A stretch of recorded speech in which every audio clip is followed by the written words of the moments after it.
Hello everyone, स्वागत है आप सबका फिर से एक नई क्लास में। आज 6 क्लास की सेकंड क्लास होने वाली है, सेकंड सीरीज, जिसमें अक्षांश एवं देशांतर पे चैप्टर चलेगा। तो क्लास में बने रहिएगा। अब देखिए, इससे हमें क्या क्या नॉलेज मिलेगी। इससे हमें सीखने को मिलेगा ग्लोब किसे कहा जाता है, ग्लोब का आकार शेप कैसा होता है, उसके अक्षांश एवं देशांतर के बारे में इस चैप्टर से हमको समझने और जानकारी मिलेगी। सो क्लास में बने रहिएगा। पृथ्वी जो है गोलाकार नहीं है, यह उत्तर एवं दक्षिण ध्रुवों पर थोड़ी चपटी तथा मध्य से थोड़ी उभरी हुई है। क्या आप कल्पना कर सकते हैं कि यह कैसी दिखती है? इस संबंध में जानकारी प्राप्त करने के लिए आप अपनी कक्षा में सावधानीपूर्वक ग्लोब को देखिए। ग्लोब पृथ्वी का लघु रूप में एक वास्तविक प्रतिरूप है। अब जैसी हमारी पृथ्वी है, उसी के शेप और उसी के आकार में ग्लोब को बनाया गया है। तो आप ग्लोब को देखकर अंदाज़ा लगा सकते हैं कि पृथ्वी हमारी किस आकार किस रूप में दिखती है। ग्लोब विभिन्न आकार एवं प्रकार के हो सकते हैं। बड़े ग्लोब जो आसानी से एक स्थान से दूसरे स्थान नहीं ले जाए जा सकते, पॉकेट में रखे योग्य छोटे ग्लोब तथा गुब्बारे जैसे ग्लोब जिनमें हवा भरी जा सकती है एवं आसानी से एक स्थान से दूसरे स्थान ले जाए जा सकते हैं। ग्लोब स्थिर नहीं होते हैं, इसे उसी प्रकार घुमाया जा सकता है जैसे कुम्हार का पहिया। अब जैसे कुम्हार पहिया घुमाता है, ऐसे ग्लोब को हम घुमा सकते हैं। लट्टू घूमता है। ग्लोब पर देशों और महाद्वीपों तथा महासागरों को उनके सही आकार में दिखाया गया है। आप ग्लोब पर देखेंगे तो उसमें जो है द्वीपों महाद्वीपों को जो है उसी आकार उसी शेप में उसको दिखाया गया है। अगर ग्लोब को आप ध्यान से देखेंगे तो पृथ्वी के समान किसी गोले पर किसी बिंदु की स्थिति का वर्णन करना कठिन है। अब प्रश्न यह उठता है कि इस पर किसी स्थान की स्थिति कैसे बताई जा सकती है। इसके लिए हमें कुछ बिंदुओं एवं रेखाओं के संदर्भ में आवश्यकता होती है। आप देखेंगे कि सुई ग्लोब में झुकी हुई अवस्था में स्थिर होती है, जिसे अक्ष कहा जाता है। ग्लोब पर वे दो बिंदु जिनके होकर सुई गुजरती है, उत्तर तथा दक्षिण ध्रुव हैं। ग्लोब को इस सुई के चारों ओर पृथ्वी की भांति पश्चिम से पूर्व की ओर घुमाया जा सकता है, लेकिन याद रखें इन दोनों एक अंतर है। पृथ्वी का वास्तविक में ऐसी कोई सुई नहीं होती है, यह अपने अक्ष पर चारों ओर घूमती है, जो कि एक काल्पनिक रेखा है। आप देखिए, ये एक ग्लोब है। आप देखेंगे जब आप ग्लोब देखते हैं तो एक स्टैंड बना होता है, आपने देखा होगा वो इस प्रकार का स्टैंड बना होता है और उस पर जो है ग्लोब टिका होता है।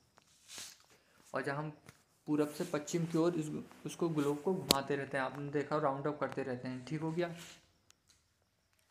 अब ये जो सुई है, ये जो एक ग्लोब को जो छू रही है, इसको कहते हैं कि इस पे ये ग्लोब जो है टिका हुआ है, आपने देखा होगा। लेकिन ये क्या है, एक काल्पनिक, ये तो खाली इस स्टैंड पर इसको रोकने दिखाने के लिए लगा रखा है। अब ऐसी अगर आप रियल में देखें तो वहाँ ऐसी कोई सुई नहीं है, वो तो एक काल्पनिक समझने के लिए बना रखा है कि इसकी जो तली है और इसका जो टॉप है उसको हम समझ सकें। जैसे कि उत्तर और दक्षिण अक्ष के नाम से हम इसको पहचानते और समझ सकते हैं। अब देखिए यहाँ पर जो उसने बात कही, जिस अक्ष को हम देखते हैं जिस पे हमारा ग्लोब टिका हुआ है, दो बिंदु होते हैं जिनसे होकर ये सुई गुजरती है। ठीक हो गया, एक तली एक टॉप वाला हो गया।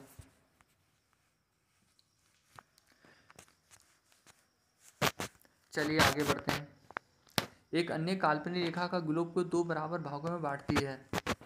एक अन्य काल्पनिक रेखा जो है ग्लोब को दो बराबर भागों में बांटती है। अब देखा होगा आपने, ग्लोब जो है इतना बड़ा ग्लोब है, ग्लोब को एक काल्पनिक रेखा है जो इसको दो भागों में बांटती है समझने के लिए। ठीक है ना। ये रेखा जो की गई खींची गई इसके बीचों बीच में यानी सेंटर में खींची गई है। और इस रेखा को क्या कहा जाता है? इस रेखा को कहा जाता है विषुवत व्रत रेखा कहा जाता है। पृथ्वी के उत्तर में स्थित आधे भाग को उत्तरी गोलार्ध तथा दक्षिण वाले आधे भाग को दक्षिणी गोलार्ध कहा जाता है। अब देखेंगे एक जो बीच में रेखा खींची गई है ग्लोब के, ये से कहा जाता है विषुवत व्रत रेखा कहा जाता है। अब ऊपर का जो हो गया ये उत्तरी गोलार्ध हो गया। ठीक हो गया। अब जो नीचे वाला क्या हो गया? नीचे वाला दक्षिणी गोलार्ध हो गया। और बीच में क्या है? विषुवत व्रत रेखा एक काल्पनिक रेखा है इसको समझने के लिए है, ठीक है ना। रियल में ऐसी कोई रेखा नहीं होती है। तो पृथ्वी के उत्तर स्थित आधे भाग को उत्तरी गोलार्ध तथा दक्षिणी वाले आधे भाग को दक्षिणी गोलार्ध कहा जाता है। दोनों बराबर के आधे भाग होते हैं। इस प्रकार विषुवत वृत्त पृथ्वी के एक काल्पनिक वृत्त बनाती है और इस प्रकार पृथ्वी को एक काल्पनिक वृत्त बनाती है। यह एक पृथ्वी के विभिन्न स्थानों को स्थिति बताने का सबसे महत्वपूर्ण संदर्भ बिंदु है। विषुवत वृत्त रेखा ध्रुवों पर स्थित सभी समानांतर वृत्तों के अक्षांश समानांतर रेखा कहा जाता है। अक्षांश को अंश में मापा जाता है। अब जैसे बीच में विषुवत वृत्त रेखा जो खींची गई है, अब देखिए ये वृत्त है, इसके सेंटर में विषुवत वृत्त रेखा के जो बीच में रेखा खींची गई है, इसके बीच में और भी रेखाएं जा रही हैं जिसे समानांतर रेखा भी कहा जाता है। ठीक हो गया। इनको अक्षांश रेखा भी कहा जाता है, समानांतर रेखा भी कहा जाता है। जो लेटी हुई रेखाएं होती हैं, समझ लो, एक इससे समझ सकते हैं, जो लेटी हुई रेखाएं होती हैं उनको क्या कहता है, अक्षांश रेखा भी कहा जाता है और समानांतर रेखा भी कहा जा सकता है। तो अक्षांश एवं समांतर रेखा कहा जाता है। अक्षांशों को अंश में मापा जाता है और अक्षांशों को किस में मापा जाता है, अंश में मापा जाता है। इस चीज़ का ध्यान रखें। अक्षांशों को क्वेश्चन बनता है किस में मापा जाता है, तो आप बता सकते हैं अक्षांशों को अंश में मापा जाता है। विषुवत वृत्त रेखा शून्य अंश अक्षांश को दर्शाती है और जो विषुवत वृत्त रेखा जो है वो शून्य अंश को दर्शाती है। जो बीच में सेंटर में जो रेखा है वो शून्य अंश को दर्शाती है। क्योंकि विषुवत वृत्त के दोनों तरफ ध्रुवों के बीच की दूरी पृथ्वी के चारों ओर वृत्त के 1/4 अंत इसका माप होगा 360 अंश का 1/4 यानी 90 अंश का। इस प्रकार 90 अंश उत्तरी अक्षांश उत्तर ध्रुव को दर्शाता है तथा 90 अंश दक्षिण अक्षांश दक्षिण ध्रुव को दर्शाता है। अब जो ये है ग्लोब, ये बीच में क्या है, विषुवत वृत्त रेखा है, ये 0 अंश में बनी है। ठीक हो गया। उत्तरी अक्षांश और दक्षिणी अक्षांश दोनों 90-90 अंश को दर्शाते हैं। ठीक हो गया। 90-90 अंश को दर्शाते हैं, इससे समझ सकते हैं आप। इस प्रकार विषुवत वृत्त रेखा उसी की सभी समांतर रेखाओं को उत्तर अक्षांश कहा जाता है और उसी प्रकार उसी अक्षांश को उत्तरी अक्षांश कहा जाता है। विषुवत वृत्त रेखा दक्षिण की स्थिति सभी समानांतर रेखाओं को दक्षिण अक्षांश कहा जाता है। अब इस चित्र के आप समझ सकते हैं, देखिए बीच में विषुवत वृत्त रेखा आ गई। अब देखिए उत्तर की ध्रुव साथ जो होगी उत्तर की समानांतर रेखा आएंगे, दक्षिण के साथ होगी तो दक्षिण की समानांतर रेखा आ जाएंगी। ठीक हो गया। ये वाली जो रेखाएं खींची हुई हैं काल्पनिक रेखाएं हैं, ये जो रेखाएं खींची हुई हैं काल्पनिक रेखाएं। बीच में विषुवत 0 अंश का हो गया, उसके ऊपर नीचे रेखा ये समानांतर रेखा भी कहा जाता है इन्हें। अक्षांश रेखा और समानांतर रेखा भी इनको कहा जाता है। इसलिए प्रत्येक अक्षांश मान साथ ही इसकी दिशा या उत्तर या दक्षिण को भी लिखा जाता है। इसकी दिशा और उत्तर दिशा को भी लिखा जाता है। सामान्य इसे ऊ और दो अक्ष से व्यक्त किया जाता है। इसकी एक शॉर्ट फॉर्म में ऊ तथा दो अक्षर से इसको व्यक्त किया जाता है।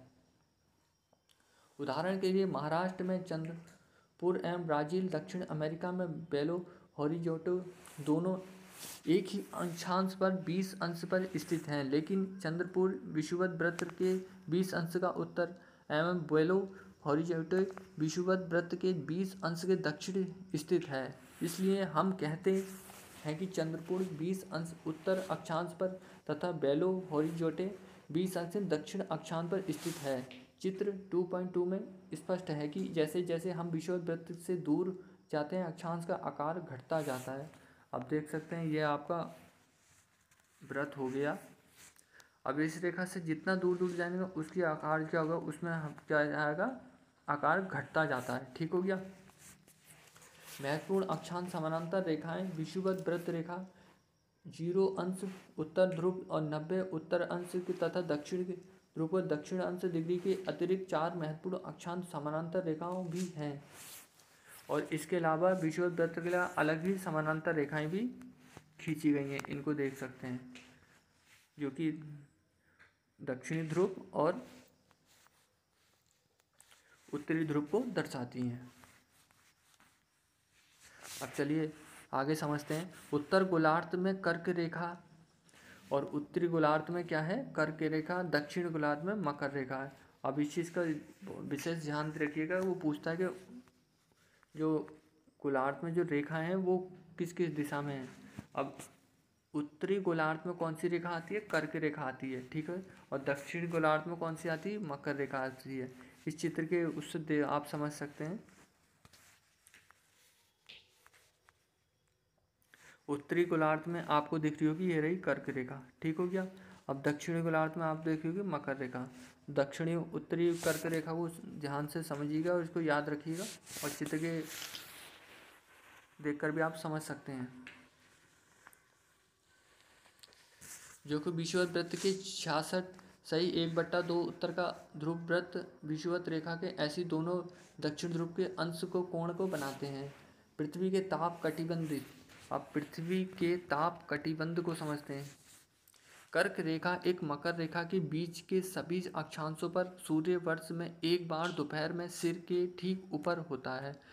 कर्क रेखा और मकर रेखा के बीच में सूर्य क्या होता है? एक बार उनके सर के ठीक ऊपर होता है, जिसमें बहुत ज़्यादा देखा होगा आपने पीक गर्मी जिसमें होती है, दोपहर के सिर के ठीक के ऊपर होता है। इसलिए इस क्षेत्र में सबसे अधिक ऊष्मा प्राप्त होती है, और जिस क्षेत्र में सूर्य सर के ऊपर होता है वहाँ सबसे ज़्यादा ऊष्मा यानी गर्मी प्राप्त होती है।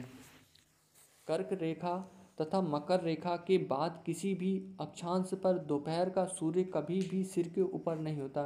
कर्क रेखा और मकर रेखा के बाद जब सूर्य नीचे आता है तो कभी भी गर्मी तेज नहीं होती, ना ही ऊष्मा प्राप्त होती, ना ही अक्षांश पर दोपहर के सूर्य कभी सिर के ऊपर नहीं होता है। ध्रुव की तरफ सूर्य की किरणें तिरछी होती हैं, और ध्रुव के बाद जो सूर्य उससे नीचे जाएगा तो सूर्य की किरणें तिरछी पड़ेंगी, तो उसकी जो ऊष्मा जो है वो कम पड़ेगी, कम प्राप्त होगी। अभी आपने देखा दोपहर बाद या सुबह के टाइम जो है ऊष्मा हमें कम प्राप्त होती है उस समय, क्योंकि किरणें क्या हो जाती है? तिरछी हो जाती है। इसी प्रकार उत्तरी गोलार्ध में कर्क रेखा एवं उत्तरी ध्रुव वृत्त तथा दक्षिण गोलार्ध में मकर रेखा एवं दक्षिण ध्रुव वृत्त के बीच वाले क्षेत्र का तापमान मध्य रहता है। इसलिए इसके नीचे जो रेखा, जब सूर्य की किरणें तिरछी रहती हैं तो जो तापमान है वो क्या रहता है? मध्य रहता है। इसलिए इन्हें शीतोष्ण कटिबंधित कहा जाता है, और मध्य तापमान रहेगा तो उसको क्या जाता है? शीतोष्ण कटिबंधित कहा जाता है। इस चीज़ का विशेष याद रखिएगा, जब तापमान मध्य रहेगा तो उसे क्या कहा? शीतोष्ण कटिबंध कहा जाता है। उत्तरी गोलार्ध में उत्तर ध्रुव वृत्त एवं उत्तरी ध्रुव तथा दक्षिण गोलार्ध में दक्षिण ध्रुव वृत्त एवं दक्षिण ध्रुव के बीच के क्षेत्र को ठंड बहुत होती है। अब देखा होगा आपने, जब उत्तरी गोलार्ध और दक्षिण ध्रुव की तरफ जो किरणें तिरछी पड़ती हैं तो उस समय क्या वहाँ पर क्या होता है? बहुत ज़्यादा ठंडा पड़ता है, मौसम इन्वायरमेंट बहुत ज़्यादा ठंडा रहता है, जिसे शीत कटिबंध कहा जाता है। जिससे क्या कहा जाए, जब जहाँ पर सबसे ज़्यादा ठंडा कहा जाता है, शीत में क्या होता है? शीत ठंडा, ठीक है ना, शीत कटिबंध कहा जाता है। अब देशांतर क्या है इसको समझते हैं। सो दोस्तों, क्लास में अगर पहली बार आए हैं तो चैनल को सब्सक्राइब एंड शेयर और साथ ही लाइक करना ना भूलें, और ज्योग्राफी को समझने जानने बेसिक से लेकर एडवांस तक क्लास से जुड़े रहें और क्लास को पूरा देखें। तो देशांतर क्या है? किसी स्थान की स्थिति को बताने के लिए उस स्थान के अक्षांश एवं अतिरिक्त कुछ और जानकारी की आवश्यकता भी होती है। आप देख सकते हैं कि प्रशांत महासागर में स्थित टोगा द्वीप हिंद महासागर में स्थित है। मॉरिशस द्वीप एक ही अक्षांश पर 20 दक्षिण पर स्थित है। उनकी सही स्थिति जानने के लिए यह पता करना होगा कि उस ध्रुव के दक्षिण ध्रुव को जोड़ने वाली संदर्भ रेखा से पूर्व या पश्चिम की ओर इन स्थानों की दूरी कितनी है। इस संदर्भ में रेखाओं को देशांतरी यमनोत्तर कहा जाता है। अब इनकी दूरी को, दिशाओं को जो नापा जाता है, इनको रेखाओं को फिर उस समय क्या कहा जाता है? यमनोत्तर कहा जाता है। अब यमनोत्तर वाला डाउट है तो आप इसको समझ सकते हैं, ठीक है ना। अब यमनोत्तर को एक बार और क्लियर कर देता हूँ। उत्तर ध्रुव को दक्षिण ध्रुव से जोड़ने वाली संदर्भ रेखा, ठीक है ना, उत्तरी ध्रुव को दक्षिण ध्रुव से जोड़ने वाली संदर्भ रेखा पूर्व या पश्चिम की ओर इन स्थानों की दूरी कितनी है, ठीक है ना, इन स्थानों की दूरी कितनी है। इस संदर्भ में रेखाओं को देशांतरीय यमनोत्तर कहा जाता है। इन स्थानों को क्या कहा जाता है? देशांतरीय यमनोत्तर कहा जाता है या कहते हैं, तथा उनके बीच की दूरी को देशांतर के अंशों को मापा जाता है। और देशांतरों को किस में मापा जाता है? अंशों में मापा जाता है। इसका ये विशेष ध्यान रखिएगा। देशांतरों को अंशों में मापा जाता है। प्रत्येक अंश का मिनट में और प्रत्येक अंश को मिनट में तथा मिनट को सेकंड में विभाजित किया जाता है। अर्धवृत्त तथा उनके बीच की दूरी ध्रुवों की तरफ बढ़ने पर घटती जाती है एवं ध्रुवों के शून्य हो जाती है, जहाँ सभी देशांतरी यमुनोत्तर आपस में ही मिलती हैं। यहाँ समानांतर क्या है, आपस में ही मिल जाती हैं। सभी रेखाएं एक पॉइंट पर आपने देखा होगा, एक पॉइंट पर जाके सभी रेखाएं क्या हो जाती हैं, आपस में मिल जाती हैं। अक्षांश समानांतर रेखाओं में भिन्न सभी देशांतरी यमुनोत्तर को लंबाई समान होती है, इसलिए इन्हें सिर्फ मुख्य संख्याओं को व्यक्त करना कठिन तथा तब सभी देशों को निश्चय किया कि गिनीज यहाँ ब्रिटेन राजकीय वेधशाला स्थित है। गुजरने वाली यमुनोत्तर पूर्व और पश्चिम की ओर गिनती शुरू की जाए तो यमुनोत्तर प्रमुख यमुनोत्तर कहते हैं। इसका मान 0 देशांतर के अंश के तथा यहाँ के हम 180 अंश में पूर्व या 180 पश्चिम गणना करते हैं। प्रमुख यमुनोत्तर तथा 180 अंश यमुनोत्तर मिलकर पृथ्वी को 2 समान भागों में पूर्वी गोलार्ध एवं पश्चिमी गोलार्ध में व्यक्त करते हैं और सामान्य यात्रों को पूर्वी और उत्तर पश्चिम गोलार्ध में बराबर में बांटते हैं। इसलिए किसी स्थान के देशांतर के आगे पूर्व के लिए अक्ष पूर्व तथा पश्चिम के लिए पौ अक्ष का उपयोग करते हैं, पूरब से, क्योंकि पश्चिम की ओर पृथ्वी घूमती है। जानना रोचक होगा कि 180 अंश पूर्व और 180 पश्चिम यमुनोत्तर ही रेखाएं स्थित हैं। अब ग्लोब पर अक्षांश समानांतर रेखाओं एवं देशांतरी यमुनोत्तर द्वारा बनी ग्रिड को देखो। अगर आपको किसी स्थान के अक्षांश या देशांतर की सही जानकारी हो तो ग्लोब को आप उस स्थान का पता आसानी से लगा सकते हैं। उदाहरण के लिए असम में ध्रुवीय 26 अंश और अक्षांश उत्तर में 90 पूर्व देशांतर स्थित है। तो अब उस बिंदु को देखें जहाँ से दोनों रेखाओं की दूरी को घटती एवं तथा बिंदु ध्रुवीय की सही स्थिति होगी।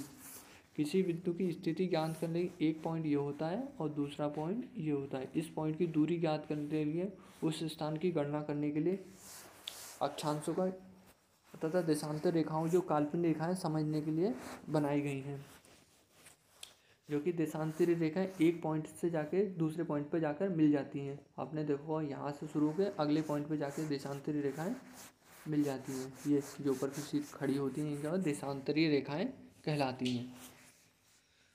अब ये क्लियर हो गया अक्षांश रेखा देशांतर रेखाएं किन्हें कहा जाता है। अक्षांश रेखाएं जो अक्ष पर लेटी हुई थी जिन्हें समानांतर रेखा भी कहा जाता है, जो आपस में कभी नहीं मिलती। और देशांतर रेखाएं एक पॉइंट से लेकर दूसरे पॉइंट पर जाके मिल जाती हैं, इनको देशांतर रेखाएं कहा जाता है। इसको समझने के लिए कागज पर समान दूरी वाली क्षैतिज तथा ऊर्ध्वाधर रेखाएं खींचिए। रेखाओं को संख्या 1 2 3 4 तथा क्षैतिज रेखाओं को क ख ग ड अक्षरों में व्यक्त करें। जिन बिंदुओं की ऊर्ध्वाधर क्षैतिज रेखाओं एक दूसरे से काटती हैं वहां कुछ छोटे वृत्त खींचिए। इन छोटे वृत्तों को अ व सौ दो तथा ध नामों से व्यक्त कीजिए। मान लीजिए ऊर्ध्वाधर रेखाएं पूर्व देशांतर एवं क्षैतिज रेखाएं उत्तर अक्षांश को व्यक्त करती हैं। अब रेखाओं को या तो आप इस प्रकार आप चित्र या आकार बना के समझ सकते हैं, वरना देखिए एक चित्र इसमें दिया गया है, अब इससे भी आप समझ सकते हैं। चलिए आगे बढ़ते हैं, आगे समझते हैं। अब आप देखेंगे वृत्त ख अक्षांश 1 पूर्वी देशांतर पर स्थित है। अन्य वृत्तों की स्थिति ज्ञात कर सकते हैं। इसी प्रकार आप उसकी जो स्थिति को ज्ञात कर सकते हैं। अब देशांतर और समय को समझते हैं। ये चित्र के माध्यम से आप समझ गए होंगे अच्छे से दूरी को मापने के लिए। अब देशांतर और समय को समझते हैं। अगर किसी को कुछ समझ में नहीं आया तो कमेंट कर सकता है हमें। तो देशांतर और समय को मापने के सबसे अच्छा साधन पृथ्वी चंद्रमा ग्रहों की गति है। सूर्योदय एवं सूर्यास्त प्रतिदिन होता है, अतः स्वाभाविक है कि यह पूरे विश्व में समय निर्धारण का सबसे अच्छा साधन है। आपने देखा हो उदय और सूर्यास्त जैसे सारे विश्व में सब जगह होता है। तो समय नापने का सबसे अच्छा साधन क्या है, हमारे सूर्य है। सूर्य से की रोशनी से हम उसकी जो परछाई होती है उससे समय का पता लगाते हैं, उससे समय का ज्ञान होता है।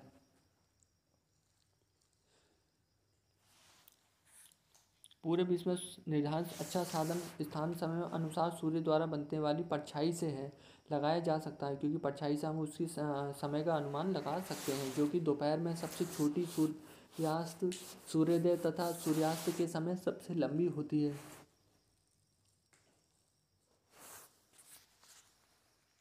ग्रीनिच पर स्थित प्रमुख यमनोत्तर पर सूर्य की जिस समय आकार के सबसे ऊंचे बिंदु पर होगा, उस यमनोत्तर पर स्थित सभी स्थानों पर दोपहर होगी। क्योंकि पृथ्वी पश्चिम से पूर्व की ओर चक्कर लगाती है, अतः वे स्थान जो ग्रीनिच के पूर्व में है उनका समय ग्रीनिच समय के आगे होगा।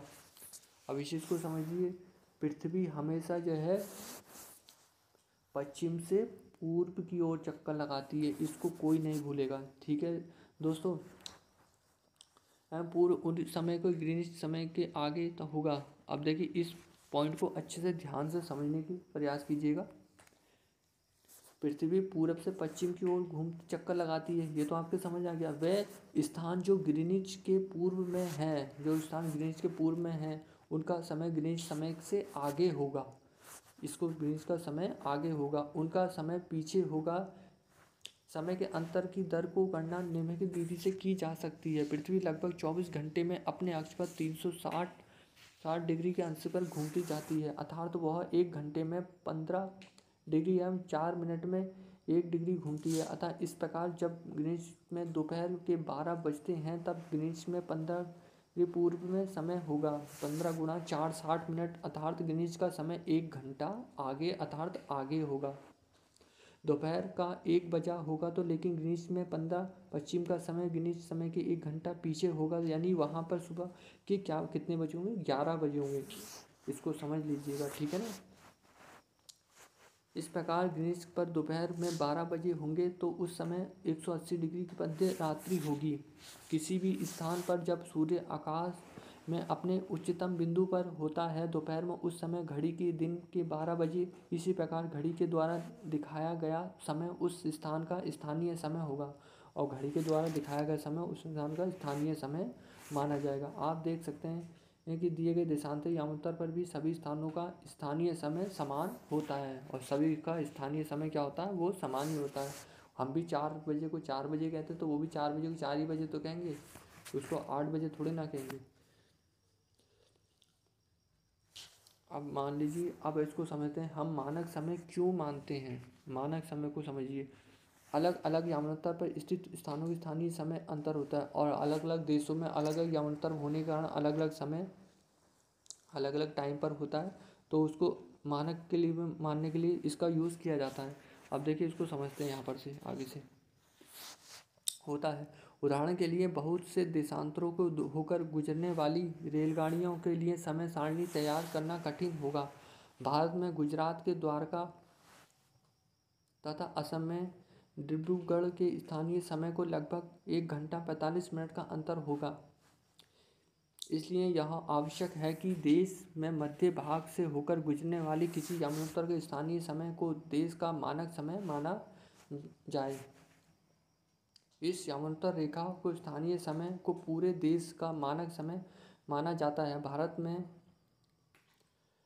82 पूर्व से 82 डिग्री 30 पश्चिम की ओर मानव मध्योत्तर यामांतर माना गया है। इसी यामांतर को स्थानीय समय को पूरे देश का मानक समय माना जाता है। इसे भारतीय मानक समय के नाम से भी जाना जाता है। कबीर भोपाल के निकट एक छोटे से नगर में रहता है। वो अपने मित्र आलोक से कहता है कि वे लोग आज रात्रि में नहीं सो पाएंगे। भारत इंग्लैंड के बीच एक क्रिकेट मैच लंदन में 2 बजे अपराह्न में शुरू होगा, अर्थात भारत में समयानुसार मैच शाम को 7:30 बजे शुरू होगा तथा देर रात्रि के समाप्त होगा। क्या आप जानते हैं कि भारत एवं इंग्लैंड के बीच अंतर क्या है? तो इस अंतर को समझने के लिए आप टाइम स्केल का यूज़ कर सकते हैं। भारतीय ग्रीनिच में पूर्व 82 डिग्री 30 पूर्व पश्चिम पूर्व से स्थित है तथा यह कहा समय ग्रीनिच के समय 5 घंटा 30 मिनट आगे है। इसलिए जब लंदन में दोपहर के 2 बजे होंगे तथा भारत में शाम 7:30 बजे होंगे। कुछ देशों में देशांतर विस्तार अधिक होता है, जिसके कारण वहाँ एक से अधिक मानक समय अपनाए गए हैं। उदाहरण के लिए रूस में 11 मानक समयों का अपनाया गया है। पृथ्वी को एक घंटे वाले 24 समय क्षेत्रों को बांटा गया है। इस प्रकार प्रत्येक समय क्षेत्र में 15 देशांतर 15 अंशों तक के क्षेत्र को घेरता है। सो दोस्तों, आपको ये क्लास अच्छे से समझ में आ गई होगी। अगर कुछ डाउट हो तो आप हमें कमेंट कर सकते हैं।